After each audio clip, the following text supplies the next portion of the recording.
আসসালামু আলাইকুম। কারণ বক্স থেকে সবাইকে সুস্বাগতম। আজকে একটা নতুন ভিডিও নিয়ে চলে আসলাম। আবার এই রুটি বানিয়েছি, ডিম ভাজি করেছি, পোনা মাছের শুটকির তরকারি, বট রান্না করেছি, তারপরে ভাত, এই শাক।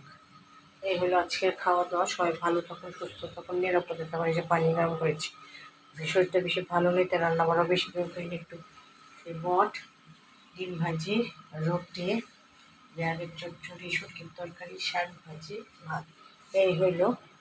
যদি রাতে লাগে দুপুর খাবো, রাতে যদি লাগে একটু আলু ভর্তা টর্তা করবো। সবাই ভালো থাকুন, সুস্থ থাকুন, নিরাপদে থাকুন, পারবেন বক্সের পাশেই থাকুন। আমার জন্য দোয়া করবেন। আমি আপনাদের জন্য মন প্রাণে দোয়া করি। লাইক, কমেন্ট, শেয়ার এবং সাবস্ক্রাইব করে দেবেন, বেল আইকনটি ক্লিক করে দেবেন। আমার জন্য দোয়া করবেন, আমার পরিবারের জন্য সবাই দোয়া করবেন। আমি আপনাদের যারা লাইক, কমেন্ট, শেয়ার এবং সাবস্ক্রাইব করেছেন তাদেরকে অসংখ্য ধন্যবাদ। আর যারা করেনি তারা অবশ্যই লাইক, কমেন্ট, শেয়ার করে দেবেন, বাটন বক্সের পাশে থাকেন। আমার জন্য দোয়া করবেন। যে আজকে পানি গরম করলাম, রুটি, ডিম ভাজি, তারপরে বট, মানুষ কটকটা খাই, এরকম আমি একটু ঝোল ঝোল খাওয়ার চেষ্টা করি, সাথে কলিজা টলিজা দিই, তো এই জন্য ঝোল ঝোল খাওয়ার শেষ হচ্ছে।